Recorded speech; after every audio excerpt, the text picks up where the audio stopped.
Olá, vamos estudar hoje sobre o ano aceitável do Senhor e nós vamos falar um pouquinho sobre Isaías capítulo 61, versos 1 e 2.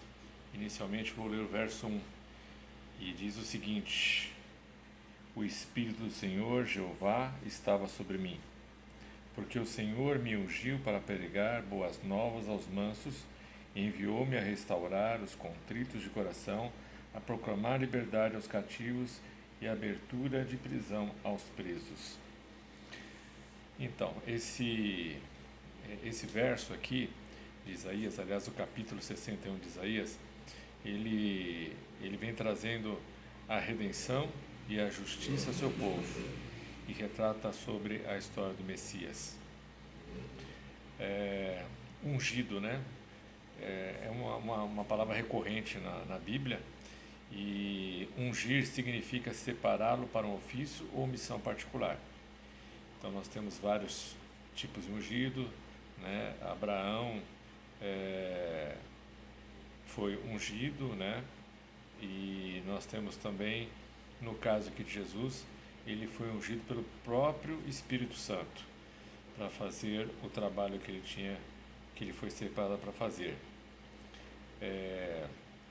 Ellen White fala que, a respeito desse capítulo 61, no Desejar Todas as Nações, ela fala assim: o capítulo 61 de Isaías mostra que Cristo faria exatamente a obra que realizou. Então, quando lemos Isaías, ele realmente, como foi profetizado, assim foi executado, né?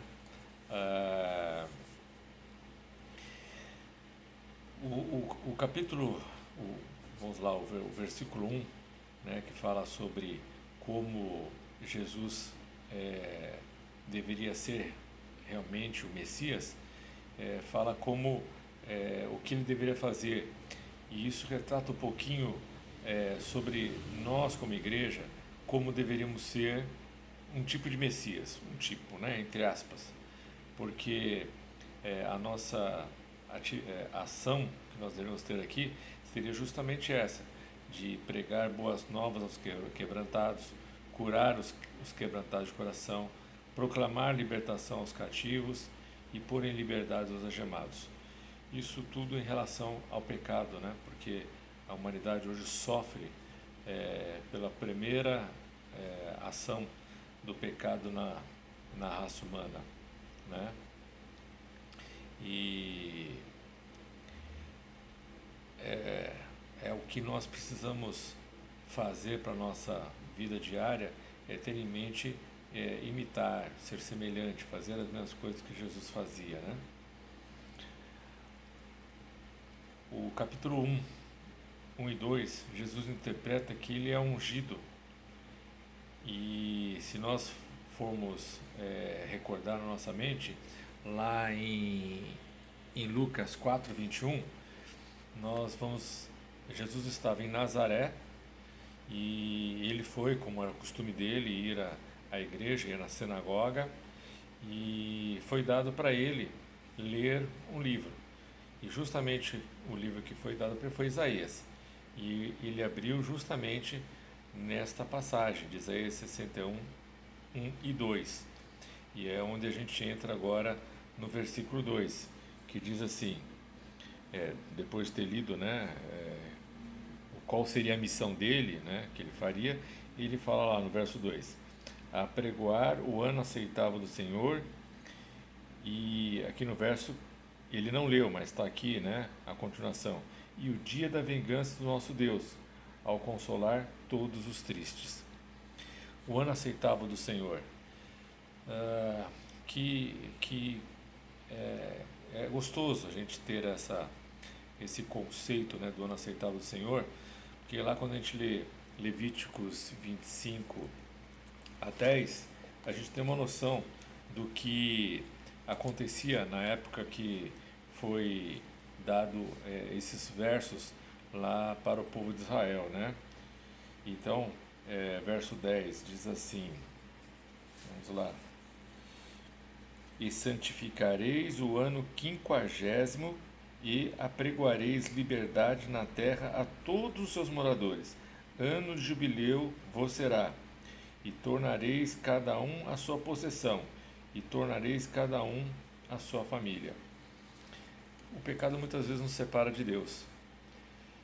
Muitas vezes, todas as vezes, né, nos separa de Deus.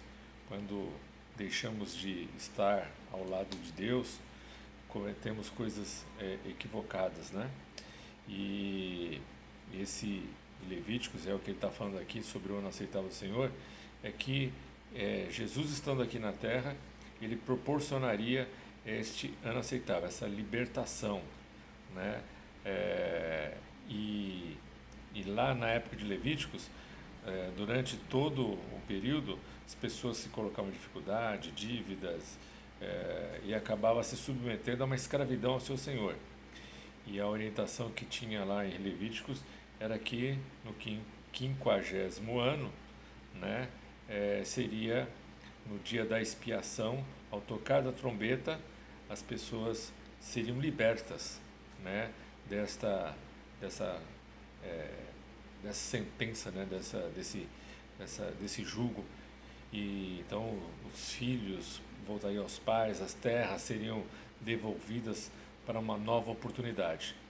E Deus dá essa oportunidade diariamente para nós. Quando ele esteve lá pregando, né, justamente Isaías 61, quando ele leu, ele estava justamente proclamando para aquele povo, naquele momento, a libertação deles, né, de aceitação a Cristo. Então, devemos hoje nos apegarmos a esta referência, né, sobre o ano aceitável do Senhor, que isso acontecerá novamente para nós na vinda de Jesus, que estaremos livres do pecado, da tristeza, da dor, não haverá mais choro, né? Todas essas coisas já serão passadas, né? Deixa eu ver aqui que o ministério do Messias vai muito além do alcance da lei de Levíticos 25 que eu mencionei agora. Ele não apenas proclamaria libertação aos cativos, mas também curaria os quebrantados de coração, consolaria todos os enlutados e promoveria a restauração. Ademais, além do ano aceitável do Senhor, ele apregoaria também o dia da vingança de Deus. Naquele momento, ele não citou essa última parte, ele deixou de falar porque aquelas pessoas queriam ouvir justamente de um líder, né, que libertasse eles do jugo romano, né? Então, não caberia naquele momento e citar, né, as pessoas daquilo lá, era voltá-los para quem era o libertador, que ele se declarou o Messias, né? Então, que o ano aceitável do Senhor é o meu desejo que chegue o mais breve possível nos nossos dias, para que possamos ter a companhia do nosso Senhor Salvador Jesus Cristo por toda a eternidade. Que Deus abençoe a todos, é o meu desejo e oração. Amém.